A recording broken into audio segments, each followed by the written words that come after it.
get the tractor beam out of commission or this is going to be a real short trip. Okay, hit it!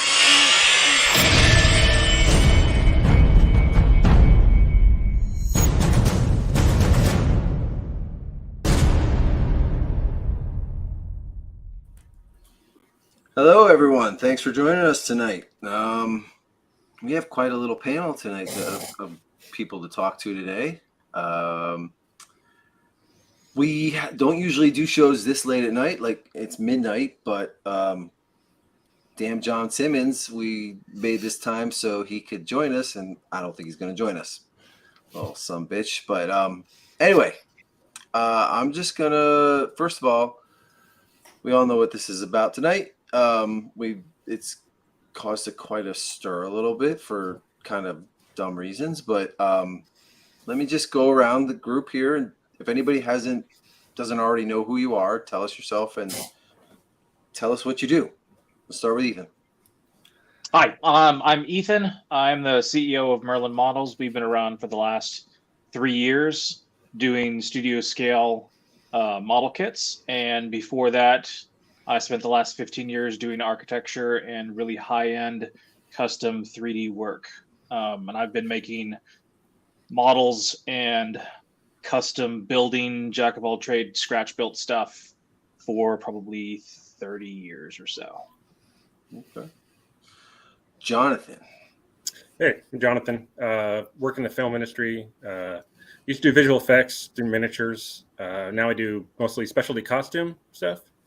And I also, a little free time, scratch build, studio scale, mostly Star Wars, but hopefully soon get into some Battlestar stuff. But, yeah. Okay. Justin. Hey guys, I'm Justin Monaco. I'm the CEO of Merlin Models. Like Ethan said, we've been doing this for model making for Star Wars stuff for about the past 3 years, and before that, I was doing architectural rendering for the past 20 years. So. Nice. Lee.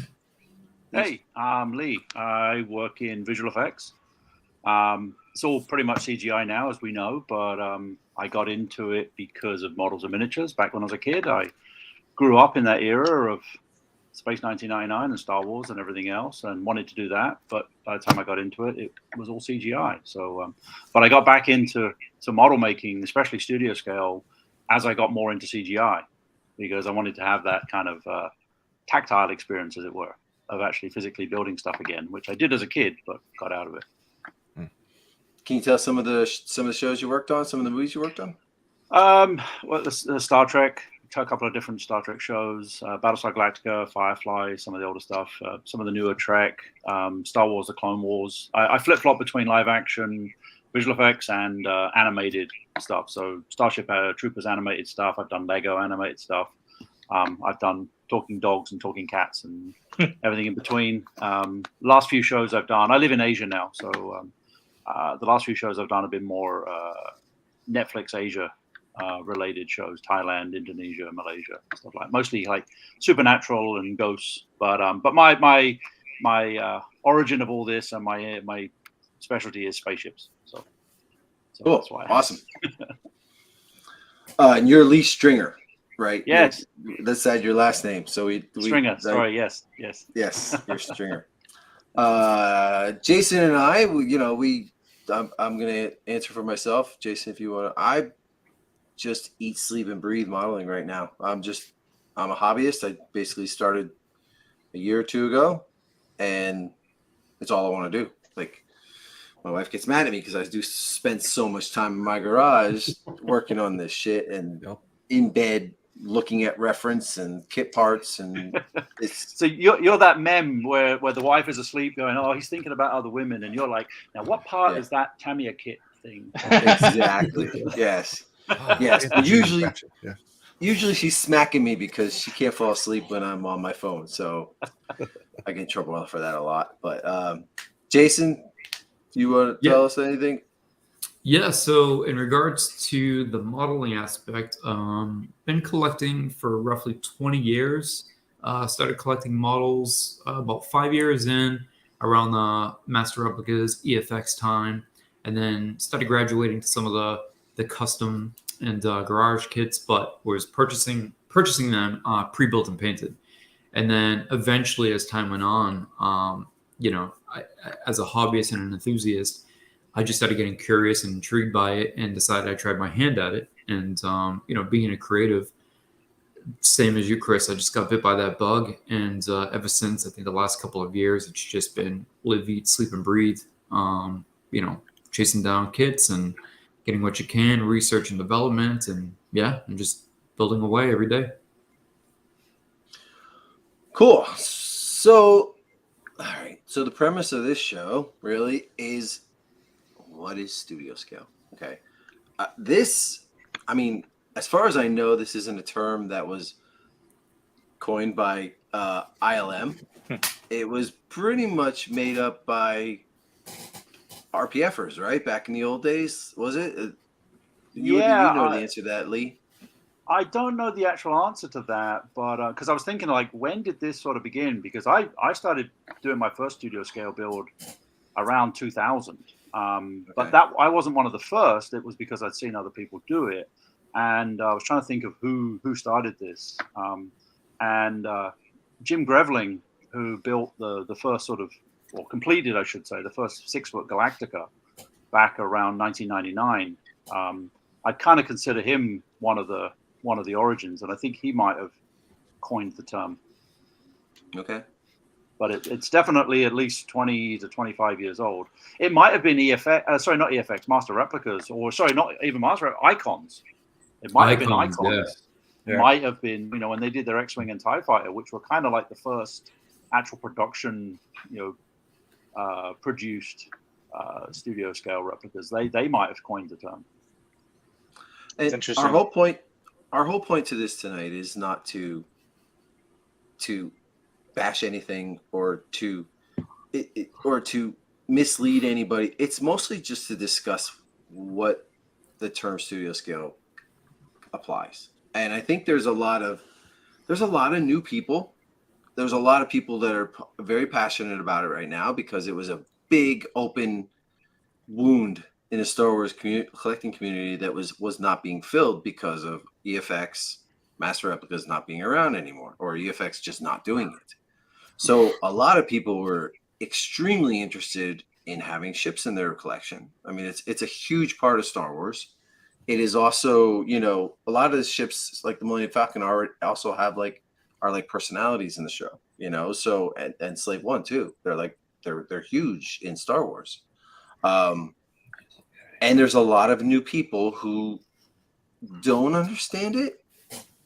And there's a lot of older people who don't understand it either.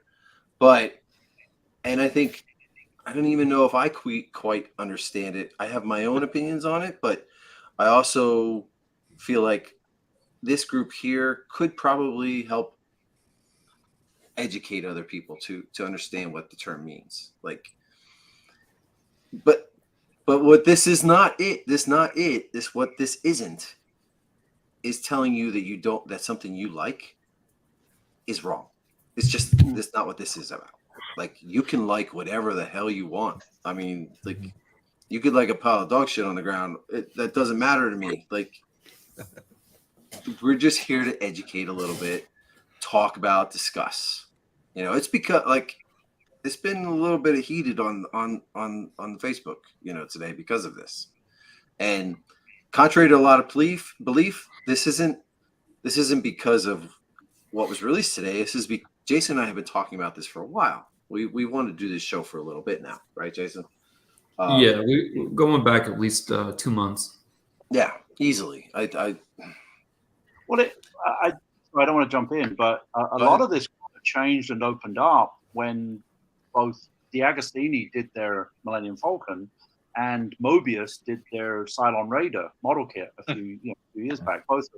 But both of those are commercially available, essentially model kits, and especially the Mobius kit, because it was like $50 or something, and it wasn't a $2,000 thing. It was something you could just go buy, and they didn't just choose to do a larger Cylon Raider model kit. They did one that was actually technically a studio scale model kit, which was the first, and that opened this whole thing up to a lot of people that didn't even know about it beforehand. Right. So I forgot what I was gonna say. I had a thought in my head, but I lost it. I'm sorry.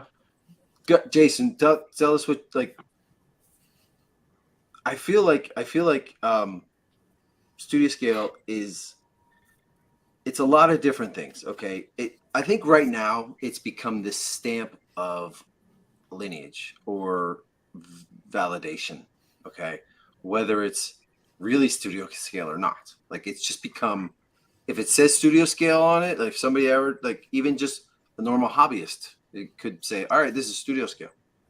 Is it really? Is it like, is it an actual size scaled model off of kit parts and reference and stuff, or is it just, a lot of people throw that term around a lot without actually knowing what it is.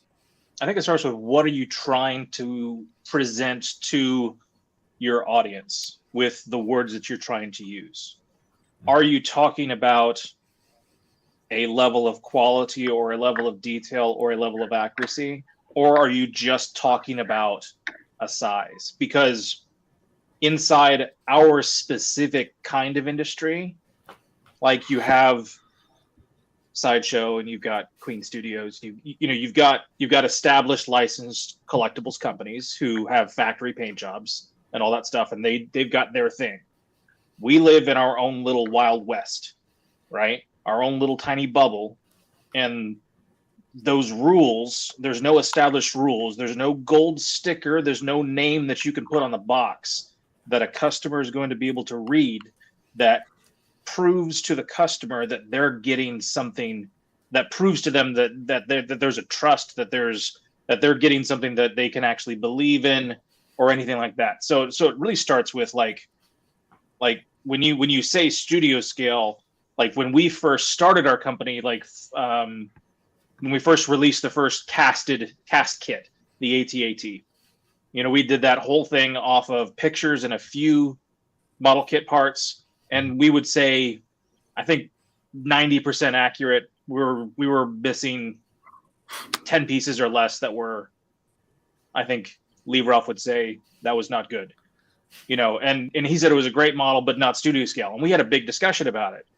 And at that time, we would have considered that studio scale because it was the right size and the parts were the right size. And because it was 90% accurate, I would still friendly argue that that's close enough to call it studio scale.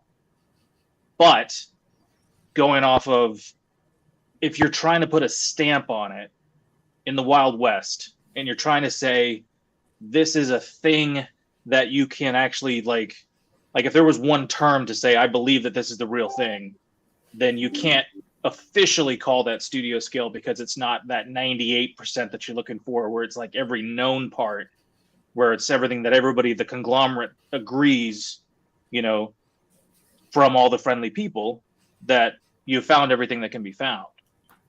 But that's where it kind of goes into that kind of that gray world is, do you believe that studio scale is based upon an accuracy level of finding all the known kit parts? Some of those parts are scratch built, so you're never going to get that full level of accuracy. What level of accuracy gives you the ability to say that it's studio scale? Is it 90%? Is it 95%? Is it 80%? Where does that lie? We can't put a label on our box, unless we had a guild, and we can't really make a guild because that just makes us even more, I guess, popular, because we're not licensed. We can't do those types of things. We have to stay in our own little world. So that's where the kind of, it gets a little weird. But at that same point, we're having this conversation, we're having this video because we want to educate people to say, if that's what you're looking for, then you should watch this video, because that's what you need to understand when you're looking at all the options, because you need to understand what a price point is for that, what a price point is for something that's not, what a price point is for something that's even less. What do you get for Bandai? What do you get from this? What do you get from this? There are levels, and each level gets you a certain thing. And you just need to know what they are, because each one gives you a level of enjoyment, and every single one is fine for each one of those levels of enjoyment. But if you're looking for something, you should just know what you're looking for. And that's, I think, what it boils down to. So I think that's our main piece, and why we're on here, is just to be able to answer any questions on that side of things, just from our own experience, because we've evolved tremendously, and now we're putting in I don't know, tens of thousands of hours and tens of thousands, well, hundreds of thousands of dollars, and basically everything to make all of these model kits insanely accurate. So you and and it's Justin a totally different thing. You and Justin are coming from the commercial side of it, right? Because And we're coming from the commercial side, and we're right. Like what we're doing is not something that can be comparable to what anybody else is doing in the industry. I don't want to compare our stuff with any other company out there just because we're doing something like even the production side of it is it's just different. It's a totally different beast. It's our own thing. So I don't. Yeah, and So, that's why I don't want to like we're not coming on here again. Like we're not trying to bash anybody and say like we're just in a different sphere. And I'm, that's kind of, I don't want to, like, people are going to say, well, you're just trying to say that you're better and you're blah blah blah blah blah. We're not. We're just trying to be honest. We have our say, own like, production pipeline. We're just doing something different. Makes us, I guess you would call it unique. Yeah. So it's good though that you guys have a commercial side to this. Jason and I and Steve have a hobby side to this. Lee and Jonathan both have a hobby and a professional side in this as well. So it gives us, it's nice to get it. We have 3 different perspectives here. Okay.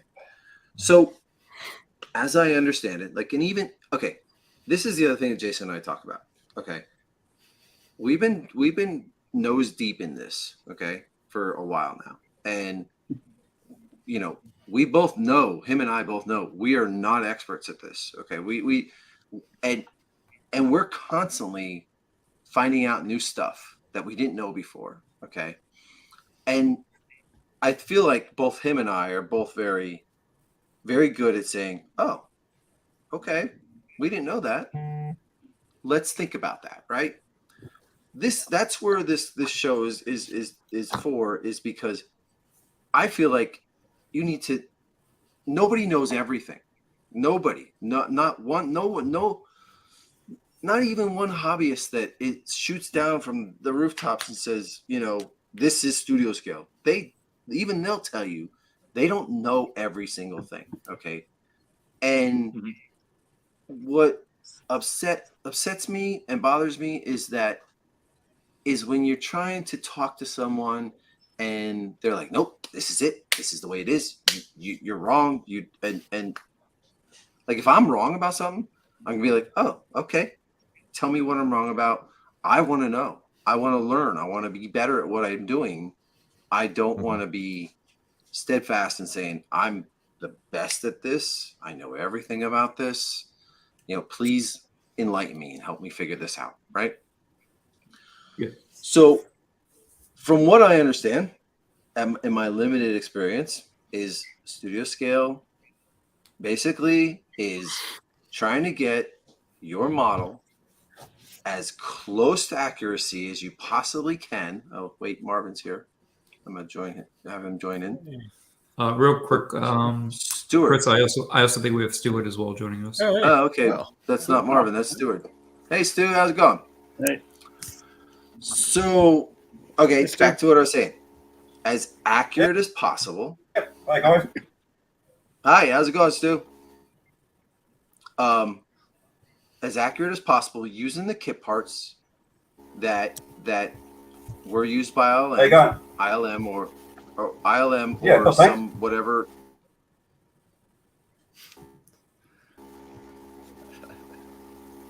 They got a little interference, Chris.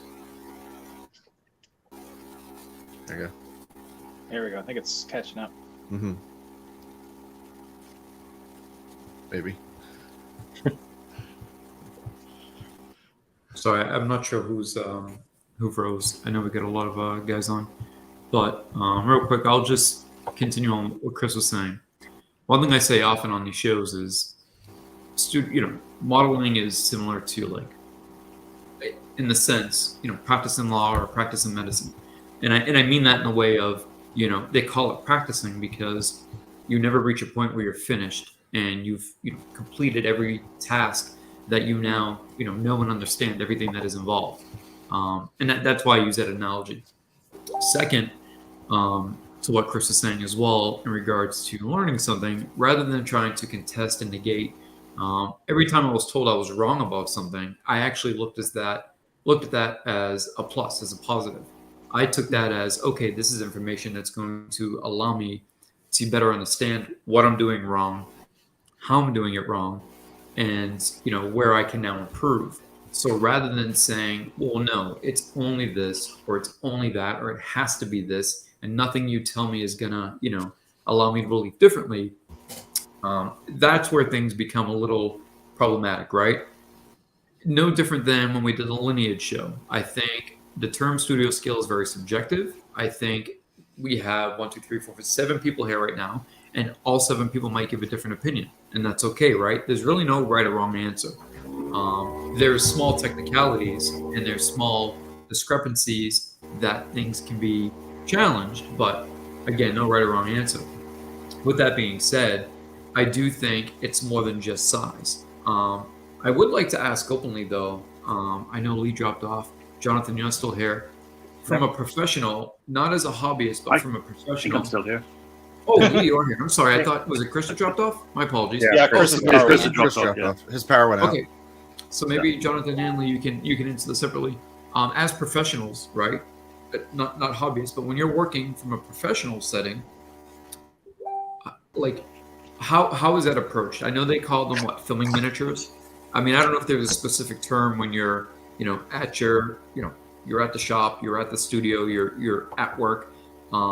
So when you guys approach that outside the hobbyist perspective and from a professional perspective, as we heard from a commercial perspective, how do you approach building something if you have to replicate it, whether it's from a concept drawing or it's from a previous model that maybe you have to remake, maybe for a second season of something or a second movie? Any feedback or insight you can give us? Do you want to go first, Jonathan? Sure, I'll go first. In my experience, it depends what you're doing. Like if you're building a miniature of something that really exists in the world, then you research what that is, you take photo measurements, build it as accurately as you can. It also depends what the shot is, what you're trying to get out of the shot. If it's something far away, you can build it small. If it's something, for miniatures, fire and water don't scale well. So if those two are involved, and pretty much anytime you can, you try to build it as big as you can, because you can add more detail, it'll look better. But it all depends on the budget, what the shot is. Is it a quick shot? Is it a beauty shot? What's all involved. So like I said, if it's something real, and you figure out what scale you're going to build it, then you do all the research and photographs and measurements that you can. If it's something that doesn't really exist, like I've worked on a couple of spaceships that don't, they're just drawings. And so you'll try to get, you'll get all the production designs, and you get drawings for it, and we'll decide, oh, we're going to build this big because this is what we, this is what the time we have, and we'll be able to get a lot of detail at this size. And so it all kind of depends on what the shot is, what you're trying to get out of it, and budget, and whether it's a real thing or not. Yeah, as Jonathan said, I mean, whether you're building something 50, whether you're building a miniature, whether you're building a set, or you're doing it even in CGI, you're just building what needs to be done to get the shot done. As within the budget, within the time, within what is needed. And so if you're close, you build it really big, or you only build a section of it. If you're far away, you make it small and cheap. And one of the things that should be remembered, and we're talking here really about studio scale replicas, I think, but when you're building stuff in the studio, if you're building miniatures or whatever, accuracy is kind of a bit subjective, really. Because, and to use a good example, I mean, if you use, say, the Millennium Falcon, it's not all about Star Wars, by the way. Studio scale's been around long before Star Wars, but if we use that as an example, there was a tiny little Millennium Falcon that went on the back of the Star Destroyer bridge, and best I can tell, that was just a very basic shape with almost what looked like a photo of the 32-inch miniature shrunk down and put onto decal material and then pasted on top, up to the full-size sets. But if you look at the detailing between that miniature, between the 3-foot miniature, the 5-foot miniature, the close-up sections that we use for some of the insert shots. Detailing, the individual detailing is different every single time. Every time they've rebuilt the Falcon as a full-size set, it's different.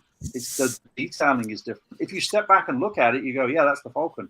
But if you look at the detailing, every single version of it is different. You look at the Falcon that's at the Disneyland, or you look at the Falcon that's at Pinewood Studios, it's different. It's completely different.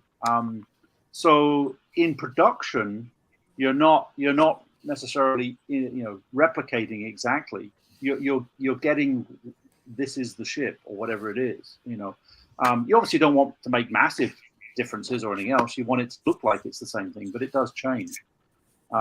Which then brings up a whole thing when you're doing a replica.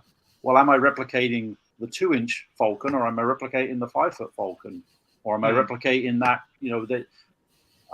Like in the original film, I think they built the dish on the Falcon like an oversized one that was a couple, just the dish was a few feet across for that shot when the TIE fighters fly by and you see the dish really close. Are you replicating that dish? That's different. That's where you're replicating those individual, but those individual models can be different. And that's all when you're in production, you're just trying to get the shot done. Yeah. And I think that boils down to, like, as a collector, what are you wanting to collect?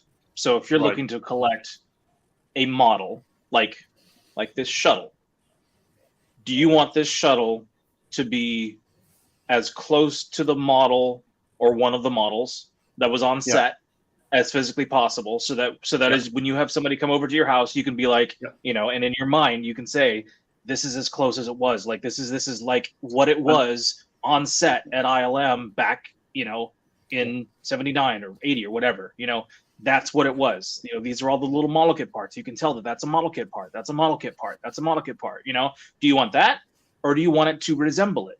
Is it a fan art piece? Is it just about the resemblance and I just enjoy the model, or do I want to know that I have something that is a piece of lineage, a piece of history? And I think that's the kind of the differentiator. And do you need a name for it? I feel like if we could make a guild for our little thing, it would be great to be able to say there's a name for it, so that people would know. Because a customer needs to know something. As a collector, it's nice to be able to say, this is this, this is this, this is this, because it just makes everything easy, because then everybody's educated and you know what you're looking for, and then you can say, well, there's a value for that, there's a value for that, there's a value for that, and everybody knows, what something's worth. But that doesn't exist. So the education just has to happen so that people are aware and they can educate themselves to say, I can look with my eyes and I can see, what I'm after and what really looks good to me. Ethan, even the size of these is based off of accuracy of the kit parts, right? Like, you're going to get your studio scale sized off of the accuracy of these kit parts. You're taking these kit parts and measuring how big that kit part is, and then measuring, okay, this panel next to it is so many millimeters, or this. The distance. That's so our method is literally in tenths of a millimeter, and that's how we do that's how our kit process goes. So you can't do that for another company's process is definitely not going to be that way, but our price point is going to be different. Our level, like our entire level, and the way that we built our business is completely different based upon how that whole process works. So our service level, the way that we deal with customer service and communication is different because of that level of detailing that goes into it, because obviously we get a lot more specific questions, so we have to gear that differently. So we've got specific people that help us with just doing that. Obviously we've got to communicate with research people. There's a whole different system for that. So it's a whole different ball game. So but obviously you can't get kit parts off of that little tiny 1/4-inch Falcon that's on the back of the Star Destroyer. That's just, well, it wouldn't be kit parts. Yeah, no, it would have just been carved styrene in a picture or something like that. There was a miniature Tantive, I think, that was made of little brass parts or something like that. The little miniatures were never even designed to be made from kit parts. Usually they might have been maybe a couple of model kit parts, but usually it was little bent pieces of metal and just random stuff just to make the shape because it was just like a shadow. All they wanted was the silhouette. They were looking for a thumbnail, you know. Right. Yeah. And those, some of those are actually would be really cool to try to recreate if you could get really good pictures of them, just because they would make really cool desk pieces. But even as hobbyists, though, to follow up on your question, Chris, yeah, I mean, if you're starting from scratch, right? If you're doing a scratch build, and I think both Lee and Jonathan can agree with this.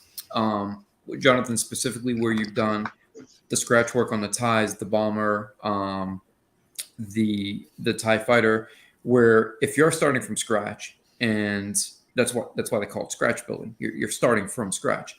Right. And if you're trying to figure out, okay, is this 2 inches or is this 1.5 inches? When you take that kit piece from whatever tank or race car or whatever kit you pulled it from, that allows you to measure and gauge, okay, this isn't 3 inches long. This is only 1 inch long. When I place this in this area, I now know that this shouldn't be, 3 times as large, or it should be 3 times as large. And that allows you to get to the quote unquote scale, right? The term studio scale, it's very subjective, and it's causing a lot of confusion. But I think when you're starting from scratch, and even if you are building a filming miniature, if you say, hey, I get to build something that's never really existed before, I get to build this spaceship that somebody just scratched out or painted, to get that spaceship to look visually and aesthetically appealing and sort of normalized to the human eye. When you're filming that on screen, whether it's a window or a wing, that has to be in scale with, the ship or the tank or whatever it is that you're, building to completion. And I think that's where, again, things get misconstrued. And what we've been seeing a lot lately, I don't mean like just the last few days, but the last few weeks or even months, hence having talked about doing this a while back, Chris, was the fact that it comes down just to size and size only.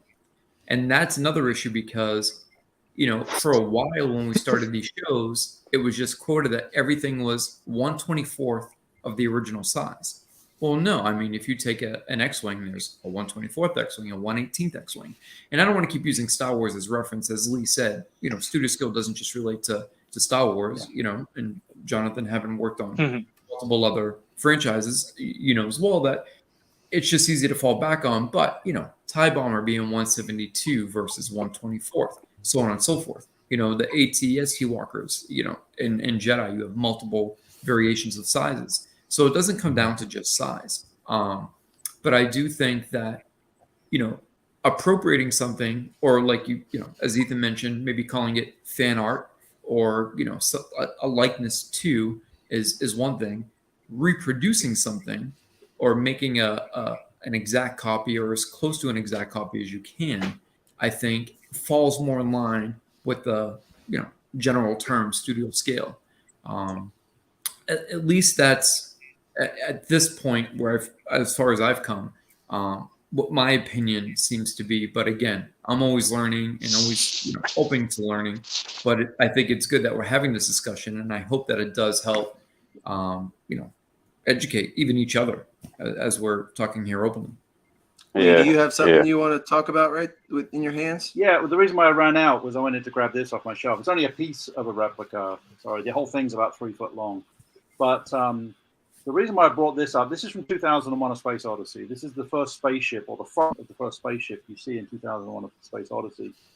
It's seen on screen for about 3 or 4 seconds. The original miniature, we have no idea where it is. But why you were talking about, kit parts are important and things like that, is that I had an idea of the shape of this thing. It's pretty straightforward. It's an octagonal. But we had no real reference. There's one concept drawing of it that lists it as being 2 inches long. And that's about it. So I was doing some research, and basically this whole miniature, which is about 3 times as long as what this is when I put this together, was scaled pretty much because of this part right here and these parts up here. So this part up here, a friend of mine pointed out to me, it was off of an Airfix Bloodhound model kit. It's the chassis off of a Jeep type of thing. And these are windows from a German railway building. They're actually like the window frames of a high rise. Mm. And cool. these were Wow. known, actually. These were known. This one I didn't know at the time. So basically what I did when I was doing this was I had two photos of the original picture. Luckily, one was from one side and one was from the other side. And I had one concept art, and that one concept art had a note on the bottom, 2 foot 10 inches. Why they chose that instead of 3 foot, I don't know. But it was scribbled on, who knows, Yeah. But so what I did was I roughed out the shape, and then what I did was I 3D modeled, because I did this in 3D, although this is actually all styrene that was CNC and laser card and kit parts and whatever. But I 3D modeled this. I bought this kit and I 3D modeled this, and then I 3D modeled these windows. The interesting thing that came out with these windows, I didn't even realize, is on this side there's 5, and on this side there's 4. Of course there is. Of course, Anyway, yeah, but I literally. So the thing is now I had. Sorry, I'm mirror imaged on the camera, so that's why I keep getting on. So I basically had literally from this model kit part and these model kit parts, I then scaled the whole thing, and I jiggled it around, and obviously I'm limited to the resolution of the picture, but I kind of was like, okay, that's that big and that's that big, and it came out to almost exactly 2 foot 10 inches, which was hilarious. Wow. Because That's that awesome. was what was on the concept art. So I went, okay, I think I must be. So the thing is, this is an example of scratch. I say scratch built because this was done in 3D and then CNC, but it's the same sort of thing. I did it in 3D. It's still scratch building. Totally it's still technically scratch built. Yep. Yeah. Yep. It wasn't 3D printed, although I am actually converting this over to be 3D printed because some other people wanted it. But the thing is, this is a good example of R&D. I have 2 photos, 1 concept art. It's in the film for 3 seconds. Barely see it. But literally, I scaled it. So is this studio scale? Well, the original miniature probably went in a dumpster 50 years ago. We have no clue where the original went. There is literally 2 photos of the original miniature. How accurate is this? Well, this was as accurate as I could make it to the original. So I consider this studio scale accurate, but it's probably within 90-95% accurate. I certainly would never say that it's 100% accurate because there's certain details and bits and pieces I don't know, like the whole back end of it, which is the rear end of it. There's no photos of that, so I had to just make it up.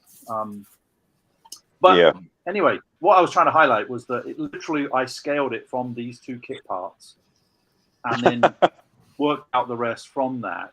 And that's awesome. that to me is what studio scale is. You're recreating what was originally built.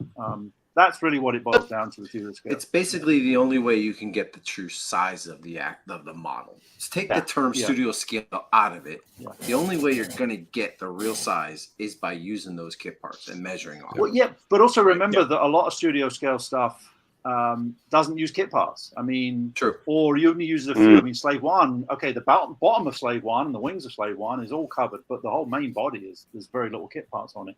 The cloud car. Look at the twin pod cloud car. Yes, there's a few little kit parts here and there, and that does help give you a scale, but there's very little. If you look at things like Star Trek Enterprise, you can make a studio scale replica of the Enterprise, but there's no kit parts to scale from. So the kit parts are there they help a lot. They really do. And that's why the other part of kit parts. Yeah. The other part of studio scale, the term studio scale, is the materials that are used. Okay. So that in the strict sense, that is using the original styrene and wood and blah blah blah blah blah. But you know what? Like people cast parts back then. They 3D print parts now. Like if you were to take the walker from Andor that Tippett Studios made, the whole thing was printed. Like, do I really want to make a 3D printed walker to be studio scale? No, I don't. I'll make it out of something else instead of 3D printing. That's the part where I agree that that's what studio scale means. But it's use what you have, but make it as accurate as you can. Like 3D printing. If you're scaling it, the kit parts, if you're scanning parts and using those, or you're casting pieces, it's let's take, for example, Jason Eaton is an amazing builder, right? Yep. He's freaking gorgeous. And he kind of chimed in, he doesn't really care what the term studio scale means. He's one of the old timers, and I kind of understand what he said, what he meant. I'll just read, like he just said, trying to get it accurate, basically just trying to get it accurate as possible, and getting from A to B using whatever materials you can to do that. Yeah. Yep. I understand that. Sorry, I want to jump in. My 2 cents really quick on 3D printing, because I've had a lot of people who kind of I 3D print. I 3D printed for a long time. It's a tool. It's nothing more than a tool, and it's not a magic button. It's not like CGI is not a magic button. It's a tool in the toolbox. Mm-hmm. What you use is sort of because if you're not using 3D printing, then you shouldn't be using a lathe, or you shouldn't be using an airbrush, or you shouldn't be using, you should be using sticks and fire and stones, because it's just a tool. It's a tool. Yeah. It's another tool. CNC machines, laser cutters, they're all another tool in the toolbox. And some of them are really handy, but they're, you still need to have skill to be able to use it. Trust me, I've been 3D printing for years, but I've only just bought a 3D printer. I've always farmed it out to somebody else and given them the 3D parts to print. And there's quite a learning process just to even getting your 3D model to actually physically come out. So it's a tool. I just recently started printing myself, just little parts and little figures and stuff. It takes a lot of work to actually use that. What I'm talking personally, okay, just myself.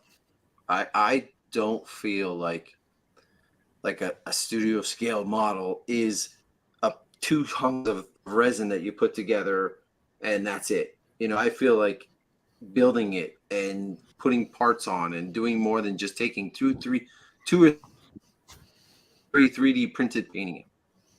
I feel like that's a little bit more on the art and artistic side, just like rather than that would be really hard to do, honestly, because 3D printed material is inherently, it's just not going to work because it's so weak, and it'll just slowly just melt on your shelf if you do something that's that big.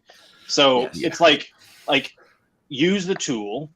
If you want to make studio scale models and go buy them from Game Body and know that it's not like perfect, or use the community, and if there's parts out there, start collecting them and doing your thing and building your studio scale stuff.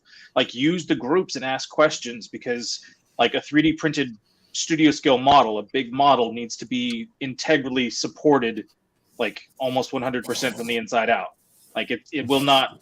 There's no longevity with a 3D printed model. Like, we started our business with 3D printed models and quickly shifted that to the side and started using them only for testing purposes, because they will slowly degrade. They're just not, they're not useful for long-term collectability, but you can support them and make them last. You can fill them with foam, you can fill them with wood and metal, you can do all kinds of things to make them last. So they're great for the hobby. You just got to learn about it, So Jonathan, you've been kind of quiet. Let's hear what you have to say a little bit. Well, one of the from a completely selfish point of view, one of the things I like about 3D printing is the more people that 3D print their parts means the more model kits I can buy without trouble. It's definitely a money saver. Yeah, that is true. Yeah, but for me, it's it's kind of like if you look at like the Icons TIE Fighter. I mean, it's a casting off of a real TIE Fighter, supposedly, maybe a pyro model. But if you see one, all the hatches are all wrong. Like the back hatch, the top hatch, all that stuff is all wrong. Yes. But the casting itself, like the wing stars are all right, and the body is right. To me, that's still studio scale.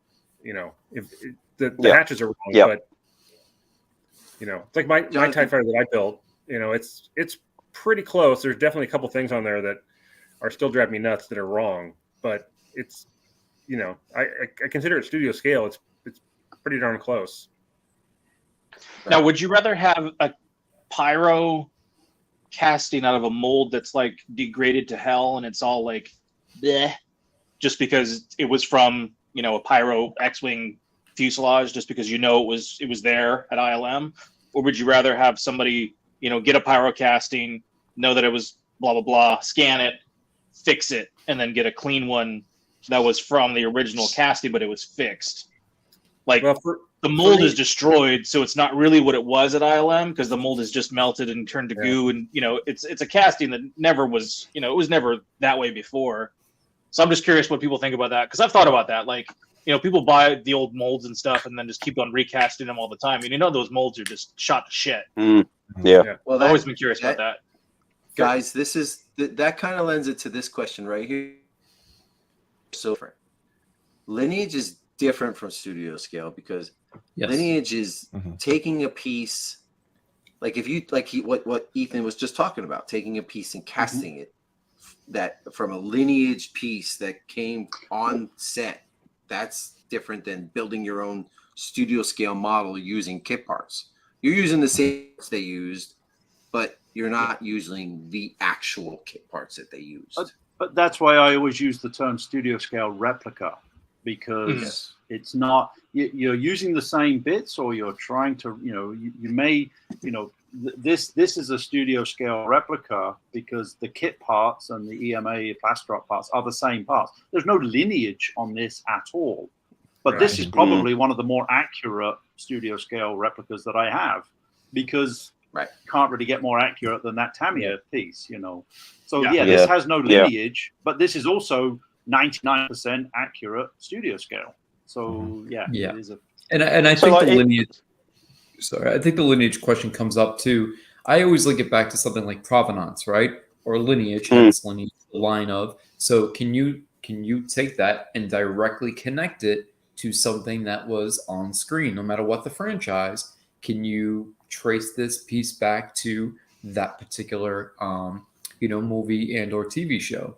Whereas when you're, as Lee just mentioned, when you're building something, whether it be a found parts piece, a model of sorts, that is a replica. You're using the same parts, the same real world parts, the same kit bash parts, but it's just a replica. And I think that's a good question, right? Because that sometimes gets confused as well. And there are lineage pieces that exist with models. There's plenty that show up in auctions and such. And as you mentioned, Ethan, sometimes people do like the idea, although the mold is busted and shrunk and blown out, or just like you said, kind of melted. People will clean it up and fix it up and say, hey, this is lineage. And that does add some enticement and some value to a few collectors. There are a few that fall under that umbrella, and that's okay, right? But that's getting more along the lines of preference. But nonetheless, a good question. But back to the studio scale stuff, to go not to be repetitive, but how does everybody feel if we were to just narrow it down to size and size only? Do we all agree that I think, I mean, I don't want to speak for everybody here, but I feel confident that I could when I say everybody here would say that it's not just about size and size only, correct? Right. Correct. For me, it's more accuracy and size. Yeah. That's the big thing for me, is accuracy. I got into an argument. I got an argument one time about about what studio scale, and I said, well, if you build it if you build it at the exact same size, but you build it out of macaroni, to me, it's not studio scale. Yeah. That's awesome. That's good. Yeah, true. Yeah, exactly. I guess that's true. I mean, honestly, that's a great comparison. Yeah. Yeah. It's all about the size Stuart. of, being as close as possible to the film miniature, with also gaining as close as accurate as possible. Like kind of what Chris was saying earlier. So, and How that about a also, combination? Yeah. Go ahead, Lee. Oh, no, I was saying, the other thing that we haven't kind of touched on here is also the paint and finish. Because, when you say, oh, well, if you've got a 3D printed and you buy this file or whatever, and it's pretty accurate. I mean, I've got like a Y-Wing 3D printable model. I haven't printed it yet, but I've got one. And I've looked at it, and I've scratch built, one Y-Wing, and I've built 2 resin ones. And so I know it pretty well, and the details are really there. But, if I was to print that at studio scale, it would, the detailing is correct. The parts are accurate. it is a big blob of resin, and and that would be the same if I bought a resin kit from Steve or Mike or somebody who did resin kits. It would still be a big blob of resin. But then the second part of it for me is accurately replicating the paint job, because that really is what makes it. That's what people see, and when it boils down to it.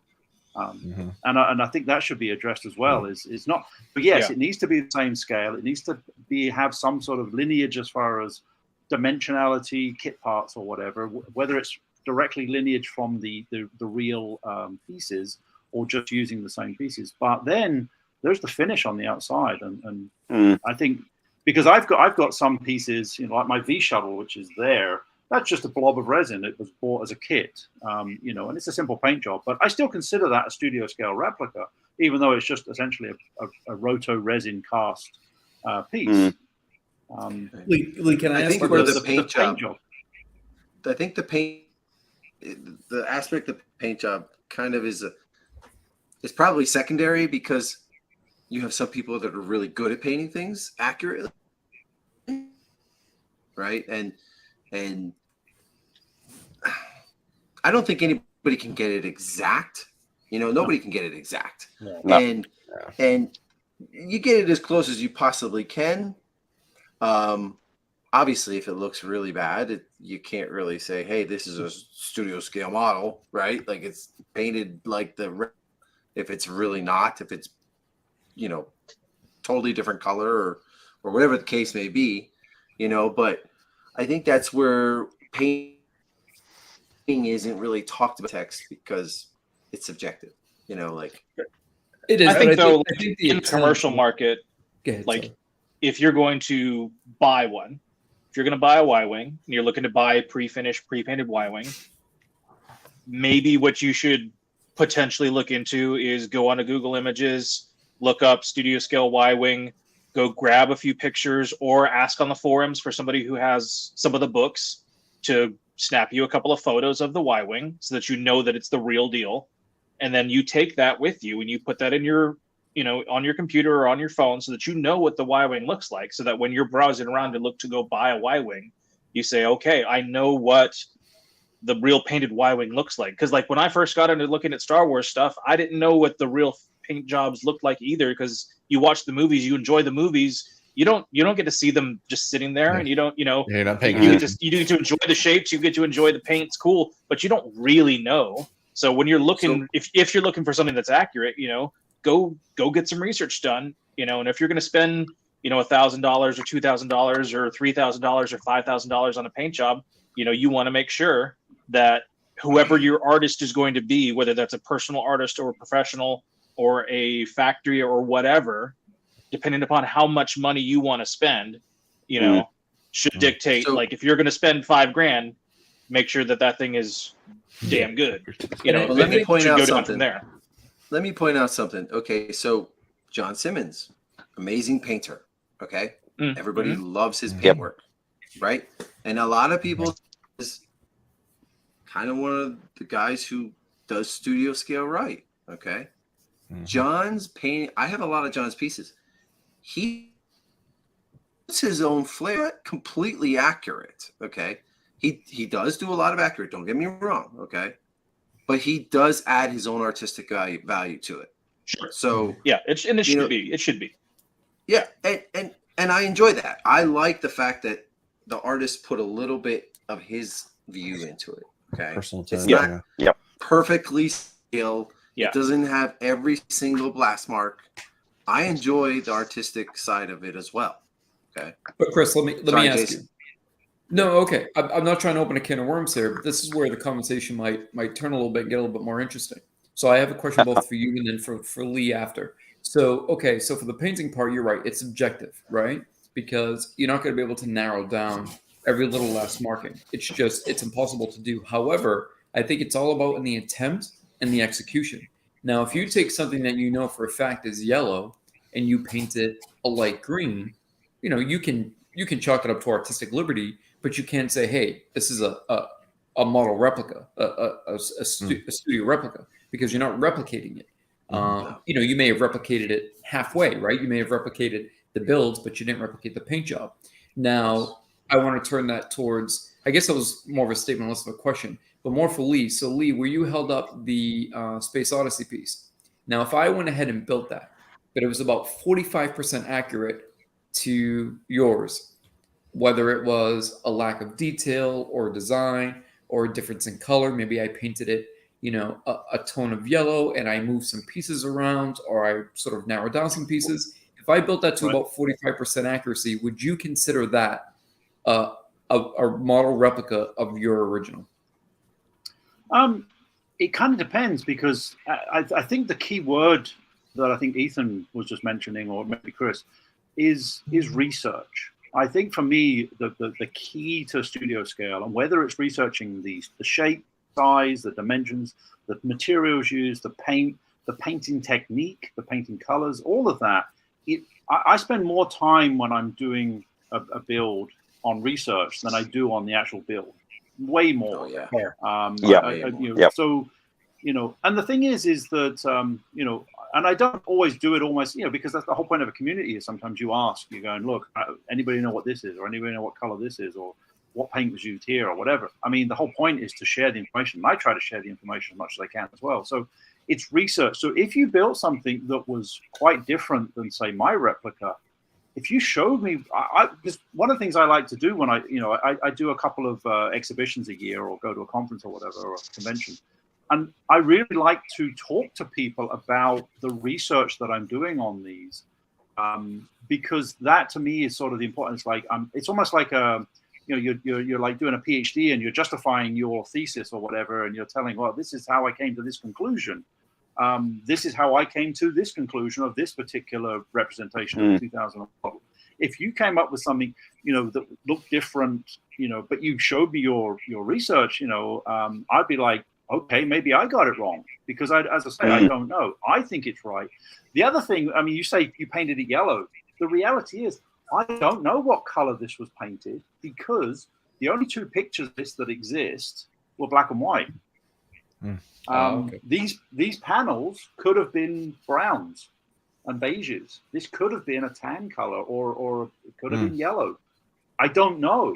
I absolutely don't know. All I've got are those two black and white photos and how it appears on screen. I have actually seen somebody who did a drawing of this particular satellite, and they made a bunch of the panels a kind of a reddish brown color. And it kind of made, it was like, I almost painted it like that, because I went, that actually looks more interesting. Gives it, we're all, spaceships are always gray and black and white. And I'm like, no, there's some color in it. That's why everybody loved Thunderbirds and stuff like that, because there's just color everywhere. Does that model still exist? No. And there wasn't one that survived. As far as I know, there's only two models from 2001 that survived. Okay. One of them's only a piece. Only one of them's a piece. Yeah. So, it does but the only one that survived is in Los Angeles at the Academy Museum now, and that was white and grays. So okay. So certain pieces, it does leave it open to interpretation. And especially as they're older, if there's no color pictures or whatever. Yeah. But if we do have something where, let's say, we knew concrete that was 100% accurate, and I did it halfway through and called it accurate, would you then contest it and say, well, that's just artistic liberty? Or would you say, okay, well, that's your version of a studio scale? You see what I mean? Like, when does it start to drift outside the term studio scale replica? Like, when is it safe to say or not? It's your research. How have you researched and replicated something? It's for me, for me, the definition of studio scale is it's the same size, the same shape, the same colors, the same details as the original. It's like I go see something in a museum and I replicate that, or I see something in a movie and I replicate it. If yours is a different size, a different shape, a different color, I'll be like, well, show me, why do you think that's accurate? Okay, so it leaves it open for discussion. Stuart, if you don't mind, like, you're not done, keep on going. Good job. Like, if you're partway finished, keep on going. Like, you're almost there. You're halfway there. Stuart, I just wanted to bring you in for a second. So, you joined us a few minutes late, and for those who are unfamiliar, just a little background. At least from what I know, the rapport that we have, you're an enthusiast, a hobbyist, a builder, collector, correct? Yep. Yep. And for those Not who do, not a collector. well, I didn't know I if you. don't collect. I didn't know if you collected your own pieces. I meant like your own. Work. No, yeah, okay, a little. So basically, I'm quite odd in the sense that I've done very little. So I joined the RPF in 2007, I believe, mainly to build a TIE bomber, and I built that over a course of a year, and I sold that to a guy in Paris.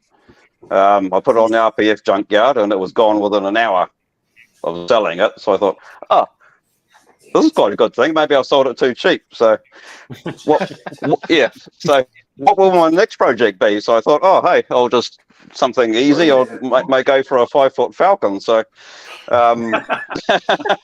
so in a sense, that is my second studio scale model that I've done. So from a tiny little TIE bomber to this thing is like insane. But like so you're doing a replica of the Taj Mahal next or something. Yeah. So as Lee said, a lot of the time was in the research. So it was years on the RPF of researching this thing, along with lots of others, to an eventual build of the model. But I get the pleasure out of building, not collecting. So as soon as I've built something, I'm happy to sell it and move on. As somebody looking at it, Johnny boy, hey Johnny, Master is here. Stuart, as somebody who's been building the 5-foot Falcon, now I've seen pictures. I've discussed it with you a little bit. Now, I mean, I've seen you get down to pieces. I mean, there was one that you had asked me about, and I almost, I don't know why I corrected you. I said, you have the wrong kit, because the piece was so small that it's one of those things that if you dropped it, it would have just disappeared, right? So, I mean, I'm bringing that example up because you're going down to like the most minute detail. Like if you were to scrutinize every inch of this thing, it would be, 99.9%. With that being said, as a studio scale replica, your opinion, can you share a little bit about that real quick? Just about like your view and why you get so accurate, or why you consider it So the inside of the model is, I didn't care how I was going to build it. Like, I didn't care what the inside were going to be like, or the materials. It was just, I wanted the outside to look like in the same size as a studio scale 5-foot Falcon. Part for part, actual kit parts, same size, but materials didn't worry me. So ultimately I came to the process of using MDF, CNC'd MDF, beams, ribs, and they were overlaid with vacuum formed ABS domes in quarter sections, oversized quarter sections. This is the same as what John's going to have for his build, his commission. So, and then, but I knew all the panels were going to be styrene as per ILM. All the kit parts were going to be as per original. Castings that ILM were using that utilize castings were going to be castings, because I ain't going to buy like 50 Sea Labs and 26 Aurora M8 carriers. There's just no way, even ILM didn't do that. So, I just followed that process. But as Lee said, it's just years of research, guys. Just searching this thing. You build something and then another bloody picture comes along that you've never seen before, and you have to rip something apart or add this, and it's even ongoing now. I'm still finding the odd part. A New Hope version, which is what this is, it's funny, you just find more and more details just pop up in pictures that you've been looking at for years, and you just see something different, and you've got to add it. And the other thing, we're talking about Lineage. My guns, the end of the guns, the quad laser guns, are actually taken from the 5-foot Falcon molds of the guns. Ooh, that's awesome. That were used. Cool. So they have Lineage. Dave Jones built the guns, and they're from his molds that he supplied the group. So we took castings from those molds, which were very good. So there is a bit of lineage on this build, which is nice. It's nice to have something like that. So yeah, it's getting to finishing, along with doing bits and pieces for John at the same time. But yeah, but to me, is studio scale. It's same size, it's same detailing, it's not necessarily the same guts on the inside construction.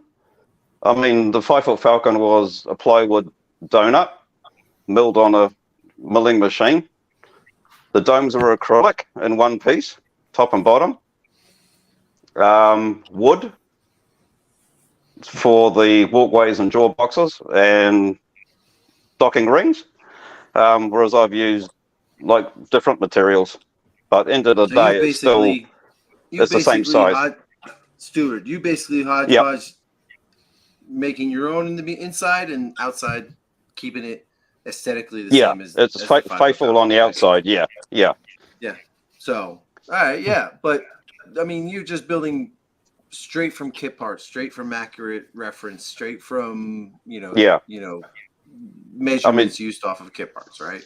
Yeah, there was years of laying out kit parts. I mean, you take like the mandible walls of the Falcon, you lay out all those kit parts when you've got them, and basically you're blueprinting from the start on how things look, all the gaps, all the spaces. That's awesome. The other thing is I was quite odd, and no one has done it my way as yet, where I used to ascertain all the pits positions from the New Hope, like the big ones underneath. I mapped out all the styrene panels beforehand with all the chips, all the little notches, using that nibbler to ascertain where the pit positions were. Okay. I mean, that's probably insane, but it worked for me. Are you ever going to paint it? Me? Yes. Yeah, I've got the Archive X paints here. Yeah. Or are you going to send it over to John to paint it? Put it in a cap, strap it to his back, and swim across the ocean to get over to you. Yeah. So, John, you came a little late. I don't think many people know who you are in the model world. So, you want to introduce yourself?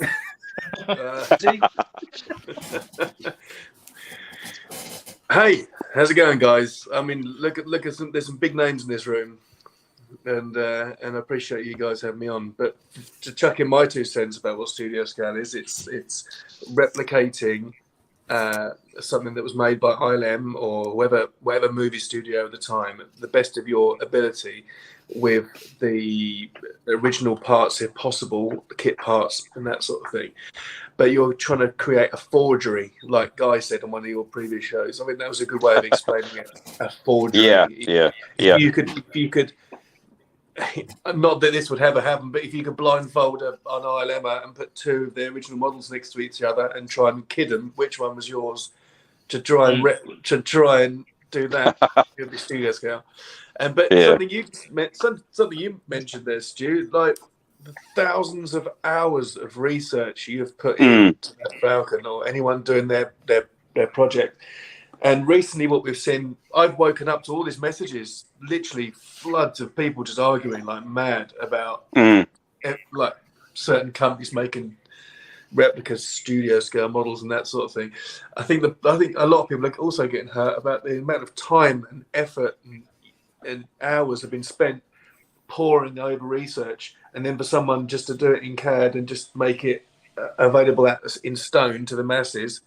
And the people that have put in all the hard work have got no mention or anything, and all this sort of thing. I think that is muddying the waters on the term studio scale and upsetting a lot of people. You know, to me, it's getting sort of ugly again.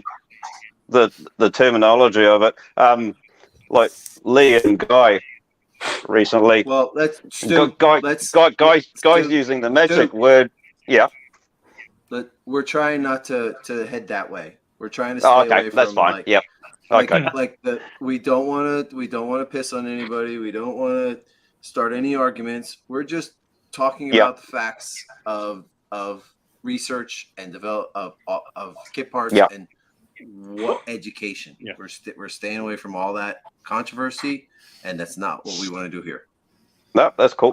I think what Stu's trying to say is that there are people. I mean, we all do a lot of research, and the thing that I think that confuses me, and I think that's what confuses and annoys other people, is that why can't other people do the same sort of research? I mean, especially some of this topics is out there. It's not that hard to find. I mean, sorry, I don't want to cut off John, but I did want to bring up D'Agostini and D'Agostini's, Falcon, which obviously has introduced an awful lot of people to studio scale, as it were, and I bought it, I assembled it, I've corrected as much as I could, which was laborious and cost me as much again. But the thing that confused me about D'Agostini's build, and I'm not bashing them because they've made something available to thousands of people that would never have been available. But the work that they put into making that and engineering it and manufacturing it, it would have taken zero extra work to make that accurate. The amount of time it takes to tool it, to produce it, to ship it, to manufacture it, to distribute it around the world, all of that.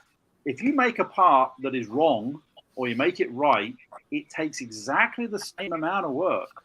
And I was amazed every time I got an extra piece. And even then, when I started to paint it, and I'm trying to reference photos with panels, and I'm going, well, that panel's in the wrong place, and that's in the wrong place.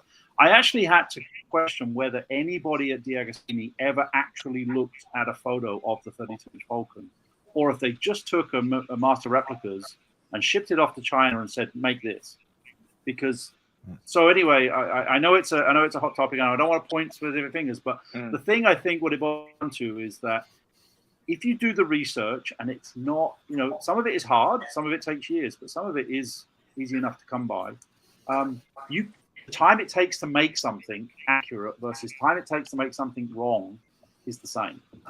Yeah. Exactly. I was just going to say, there's love in the research and there's love in the building.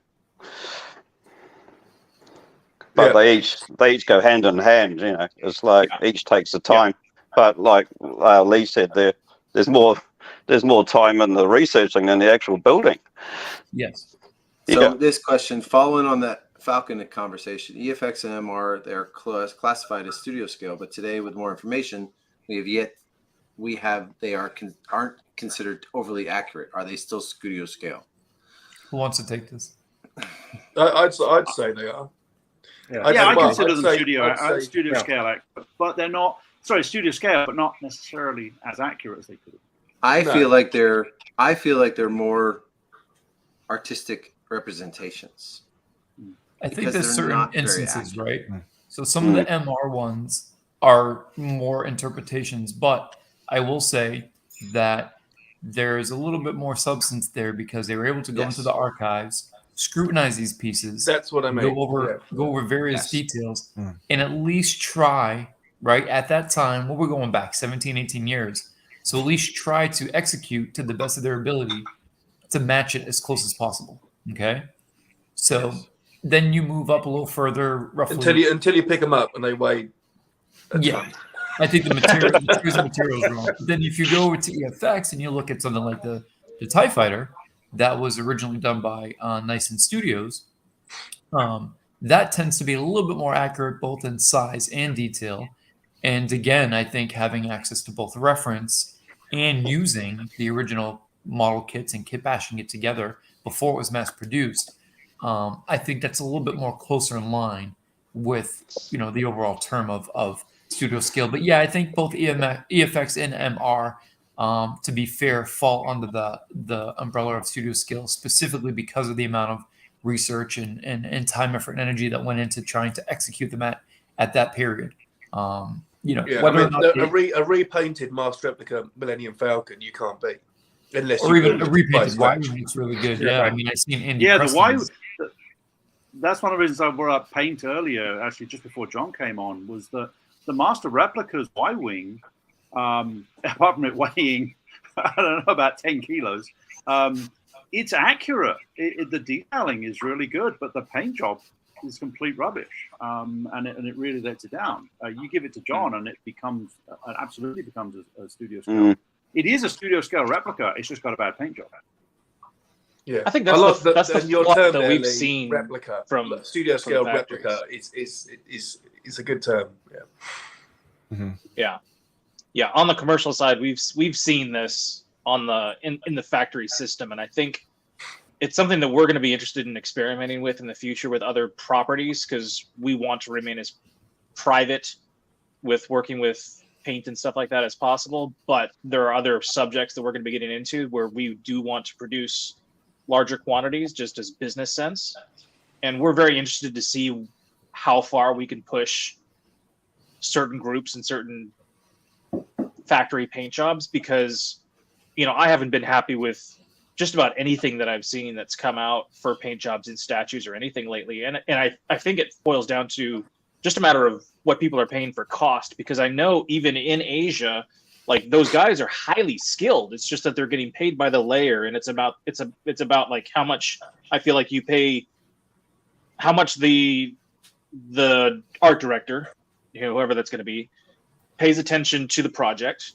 How are you going to send paint samples? Are you going to send a video of, whoever's going to produce your prototype? Are you going to send it layer by layer by layer and show them this is how you paint this project, one layer at a time, so that they can actually make the masks appropriately, and you create a process with them to do something accurately, and then you pay for 15, 20 layers instead of paying for 5, and you say, okay, well, that's the price it's going to be. If you want something that's like the best, then that's how much it's going to cost, and you just that's what it is. And I think it's like you're trying to figure out a balance, right? And that's going to fall into different levels of companies. Say, like, my company is going to be this particular level, and my company is going to be this particular level, and it's whatever you're shooting for. But on like we would not exist if it wasn't for you guys, all the researchers that have helped us, and everybody that we've worked with so far has requested to remain anonymous, and that's the only reason why they don't exist, on the box for everything that we've done. But they're all extremely well taken care of, and it's because of those people that we're able to do the work that we can do in a timely manner without having to spend the years of research on our own. But we have learned how to scout parts like probably 100 times faster than we would have without, just because of being able to work with everybody here, and the conversations and the video calls and going through pictures with people and all that kind of stuff, and walking through the process and just being able to learn. Like, I can't even imagine how much Justin's been able to learn, especially going through the Slave One project that we just finished, and the closet of like 300 model kits that we have now. My whole office was just full of model kits. I had to move all mine to a second. I had to move mine to a second storage bin because they were flooding my whole garage. I couldn't, Like in this like niche of studio scale, if you're going to do it commercially, it's a fine balance between the business side and then working with talented people, right? Like, you cannot do it as just putting together models. Like, you have to have the research people that understand how these things go together, what parts are used. You have to have people that are skilled at painting, understand technique. You have to learn from them. Like, I've painted for 30 years and I'm having to relearn technique for painting Star Wars stuff because it's different. It's a totally different It's very process different. than painting World War Yeah, II and tanks and stuff. Like, In all honesty, I could technically paint a tank and an airplane a heck of a lot better than a Star Wars model, but because it's a detailed thing, but it's totally different than Star Wars stuff. You know, Yeah. it's crazy. It's a totally different technique, and if you don't follow that technique, it looks more like a real world tank than a Star Wars Yeah. ship. Yeah. Like I've seen talented painters who paint tanks, okay, apply that to Star Wars, and it just Doesn't look right. it looks good. Don't get me wrong, it looks good, but it doesn't look like a Star Wars ship. Like in a movie. It just doesn't. And I totally understand it because it's all about shooting it. It's all about video. It's all about video from the 70s and 80s, not even video from today. It's all about those old cameras and shooting something specifically for that type of contrast, you know, and having 10 minutes to paint it, or however long they had, you know. John can attest more to that. Like, he was a tank painter, and then he started painting Star Wars ships, right, John?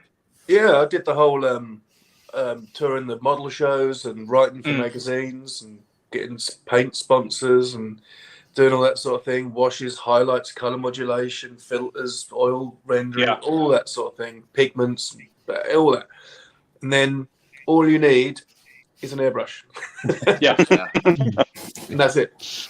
And that's all you use for Star Wars modeling because, as you just said, Ethan, they're on time restraints. And Jonathan, you must know about this. Get the job done in the time, move on to the next. Yeah. So, you know, that's in my opinion, that's why they look like they did. But it doesn't mean that they look rushed or bad. It's just it's interesting. It's very stylized. Yeah. It's a very interesting way, like, to be so careful and yet so quickly done. Like, you know when you're doing it, you're like, okay, you could do this really quick. But at the same time, you're like, you know, as you're doing it, you're like, if you didn't know what you were doing, you could really mess this up. See, like, you know? if I tried to paint something with detail, I struggle. If I'm painting a Star Wars model, it's so basic and easy. It has a technique, and it's mostly just like spritz and spray and, you know, splashes of paint. And if I tried to paint an actual tank to look like a real world tank, I don't think I could do it. I really don't. I remember, but masking and stuff is really important. Like doing the masking and breaking things apart and stuff like that. Huge. And factories usually, unless you pay for that, they're not going to do a whole lot of masking for you and break up the layers. And these are just important things that you have to like put into your contracts and set aside and set apart. And all those things raise up your prices and stuff like that. And it's a big thing, you know, and it's all about like how much time can I physically devote to one project, right? You know, and for us, that's why we try to keep all commissions like very low, and we do them ourselves just because we don't want to even attempt it. What were you saying, Jason? So I was going to say on the paint topic, specifically with the Star Wars franchise, again, because I don't want to keep going back into the Star Wars realm of things, but when we first started deconstructing things, right, and really like deep diving from the research part, I remember saying to you, I said, you know, when people look at like a kid's drawing or painting, I can do that, right? Well, I said, you know, trying to paint a Star Wars model is almost like trying to copy a kid's drawing. For some people, it tends to be a little bit more difficult, right? Because if you're doing like, let's say, a plane or a tank or a race car, and you have to do a very even, clean, straightforward paint job, it's a little bit more easy to replicate. But when you have to replicate something that's sloppy, messy, hey, we get this on screen, hey, we got to shoot this again, hey, this piece popped off, you know, glue it on, you know, paint it, get it back on there. When you're trying to emulate, not like the masking sections, the red lines, but like when you start getting into like the real world used and abused aspects of the models, where they're gritty and you know, blast marks and they're dingy, replicating those, I feel sometimes can be difficult for some because it's a very, like you said, very rushed, sort of haphazard approach that was unintentional at the time. It was, as you know, some here know, that it was basically like a time thing. But it eventually led to a very specific look and a very specific style to applying those paints. Like John said, John, you went through numerous aspects of learning about mixing paints and colors and how they work and layering and all of that, and then you realize, hey, I could take my paintbrush and basically go to town and deliver, or Yeah, there isn't many other painting techniques or styles in the scale model hobby where you literally hold the needle of the airbrush a few millimeter away from the body of the kit and spray.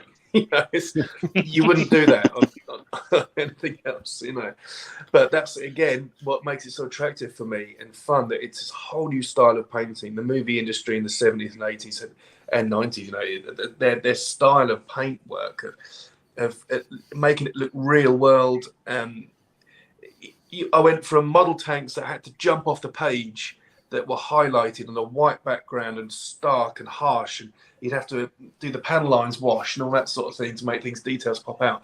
The studio models had this lovely sort of real world sense of smooth, misted sort of carpet of realism on them, if that makes sense. They're sort of wrapped up in this. Although brought down to a small size, it looks real world. It looks camera ready. It looks like you could film it, and that's what's so attractive. Yeah. Also, like you're saying with the painting and the colors and everything, and studio scale accuracy. Like, are you painting to match what it looks like on screen, or are you painting to match what it looks like in real life? Because like the TIE Fighter in real life, it's blue, but on screen it's like a light gray color.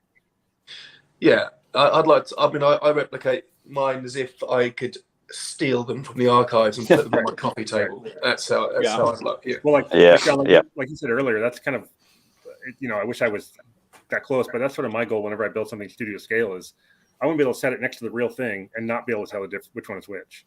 Yeah, exactly. Unfortunately, you can, but which comes back to Jonathan, accuracy. Yeah. Yes. Like I keep saying, the biggest thing for me in this hobby is accuracy. I want it to look exactly like the model. I don't want it to and don't get me wrong. There's a couple, I think on the hospital ship or something else that I scratch built. I spent hours looking at these pictures, right? Hours of thinking of what I'm going to do and how I'm going to put this and what parts I'm going to use. And then I put it all together, and then I see a part on there that I didn't see before. It just pops out at me, and like, it's not accurate. I got to fix it. I got to put that part back in that I missed, that I looked at that same picture 100 million times and didn't notice it until after I'd already built the model, So I think when we're talking about studio scale, for me personally, it's accuracy. Like I'm okay with materials being a little different. Like, I understand the hardcore basic concept of trying to make it exactly the same materials. I understand that. But reference, accuracy, as close in paint as possible, that's what does it for me. And I think I can speak for just about everybody here. It's probably the same thing, right? I would say the same. I would say accuracy. I agree. I don't think it's so much in the execution. You also have to take into consideration whether we're talking about, TV shows and or movies that are dating back anywhere from 20 to 40 years. Times have changed. Technology has changed. And just like any other creative platform, it's okay to utilize different tools. So how you get there, I think it's okay to use some variables. But at the end of the day, I think accuracy is probably the most important. Size, yes. Obviously, size is important, but I think the accuracy aspect is, to me, a bit more important than being a few millimeters off here, or maybe even a quarter of an inch off here or there.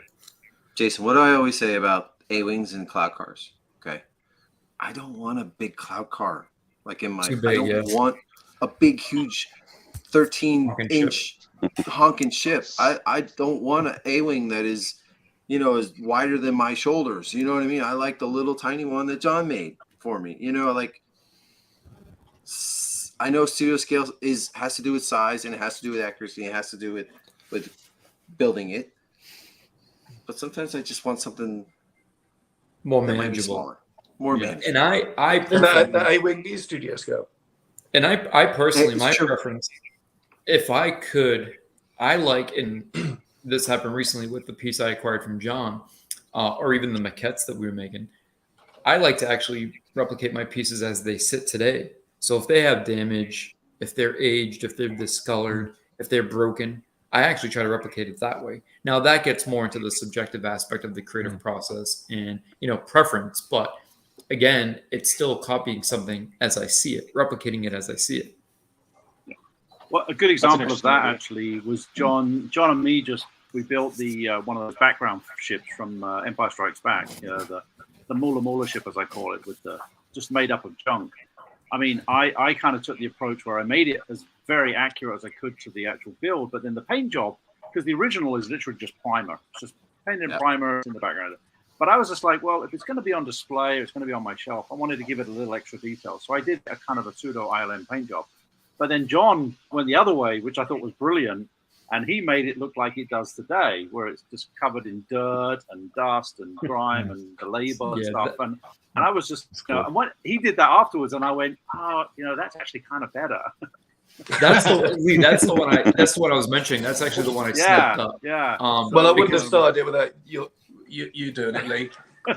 but I've got to say this. I 99% of the stuff that I build is because I've seen masters like yourself and others doing it, and I'm like, I want to do that. That looks brilliant. I want to give it a go.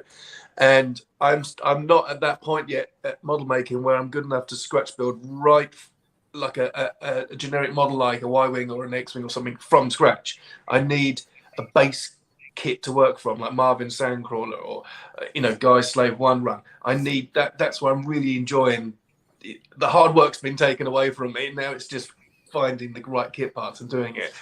Hide your I'll crimes. get there one day. Hide your crimes. Hide your right, crimes with the paint.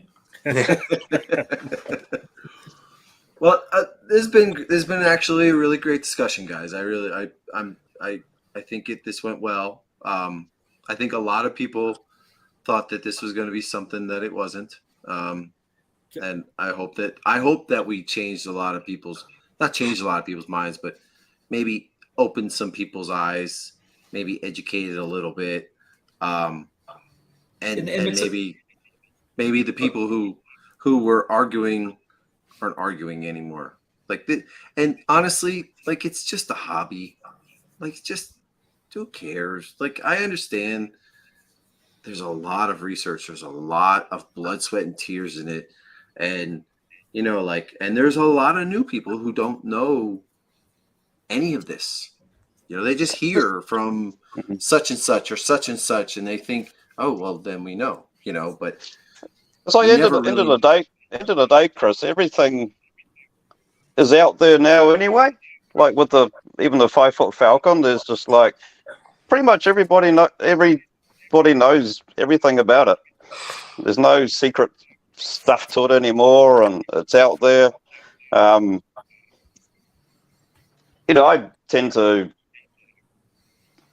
used to hoard stuff, like IDs and whatever, and I just don't. I just share it. It's life's too short. If other people want to build Falcons, I mean, that's a good thing. So, I don't think too many people are going to build a 5-foot Falcon, though, Stu. I know I'm not. You'd be surprised. Yeah. Really? Oh, Yeah.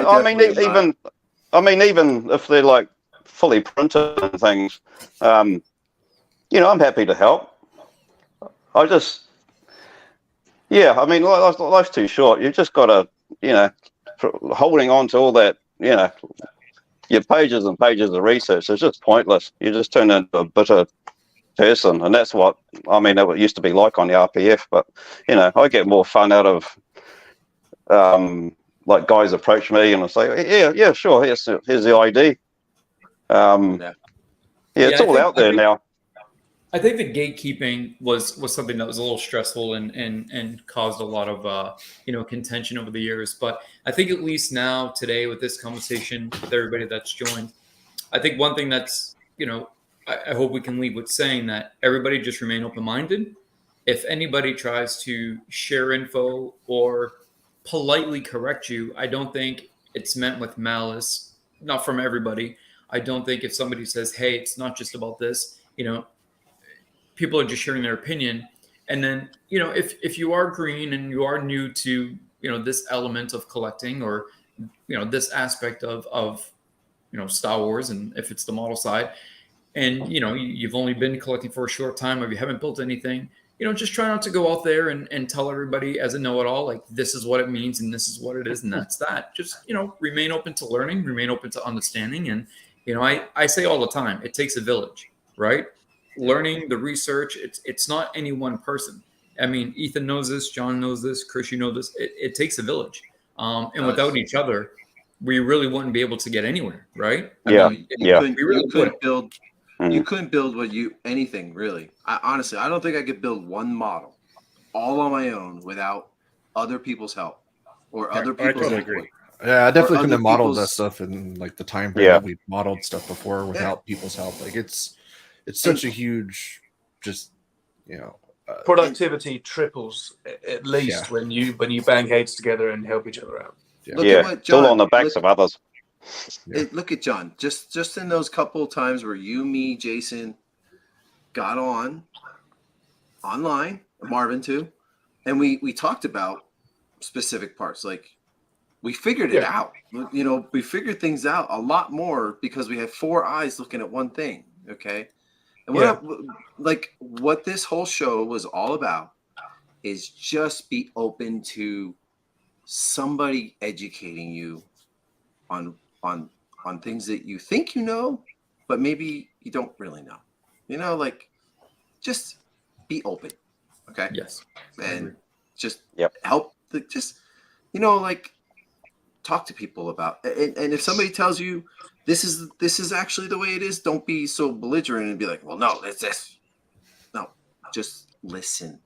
Okay. Because if I didn't listen and I thought I knew everything and I thought I was like, all right, I know this part, I know this is this paint job, I know this is the way, this way, I wouldn't be near the modeler I am right now. We would be the blind leading the blind, Chris. Literally. Right. We would. And if you're going to collect Star Wars models, get some behind the scenes books so that you can start seeing what the real ones look like. It's a lot of money to put down. You need to see what they really look like. Yes, I agree. And if it's got some spare cash out there, I really mean this. Please, somebody contact the publisher in Japan who did the new Chronicles book a few years ago and reprint it with an English translation, license it from Disney, and because you'd make a fortune, and everybody should have that book because it's amazing how many people haven't got that book, and now it's $1,000 book or whatever it is. The Bible. Yeah. We gotta get Jonathan to go talk to Lucasfilm and get them to do it. So. I'd be happy to do it. I just don't have the back. It's just like have the bankrolling to do it, and because and to be honest, even if there was a paperback version of that book, I mean, all the research has been done. It's all there. You don't even have to do anything. Literally, just translate the text back into English and reprint it, and there's nothing else needs to be done. And that book is just a gold mine. Yeah. Well, I think that's a good way to end the show. I want to thank all of you guys for joining. This was great. I hope we opened up some eyes. I hope we educated a little bit. Because I really think that, like, I always said this to Jason, like, one of the things about our channel is, we spend a long time educating people on Lineage, and hopefully we can educate a little bit more on studio scale as well. That's why we do these shows, to try to bring out some education in this. So one thing people don't realize is we're also learning as we do them. I think John can say, as we do these shows, some of them have blatantly been done because we're actually figuring things out in real time. There's at least 2 or 3 shows I can think of off the top of my head, but we're learning these things in real time and decided out of excitement to discuss them openly. And I just wanted to take a moment again, Jason, and we bring these guests on so that we get all their information. Yes, so we learn. Yes. We get all their information from guests. Like with that said, I just wanted to say to Jonathan, to Lee, also Ethan and Justin. I know it was kind of last minute and kind of rallying everybody together, But I just want to, say I appreciate you guys taking the time. I know that's, it was a little bit confusion when I was trying to, converse with everybody across the board. But again, guys, I know it's late. I know we're all in different time zones, but thank you for taking the time to come on. I think this is an important conversation. I think it was a great one to be had. And I really, really appreciate you taking the consideration and being here. We got to get Steve to say hi at least. What a He's studio got skill to means. unmute himself. There you go. Yeah. I was intimidated being around such genius. I don't know. And just a quick shout out to we had Alex Hutchins in the chat. Yeah. So I just want to say hi, Alex. Hey. Yeah, go back and watch that show. It was a fascinating show. Jonathan and both Alex are both really well-educated, creative guys who do amazing jobs at their jobs. And we're gonna have more. So stay tuned. Awesome. And guys, don't go anywhere. We're gonna end the show and we'll talk a little bit afterwards. Okay. Good night, everyone. Cool. Thank you. Night. Night.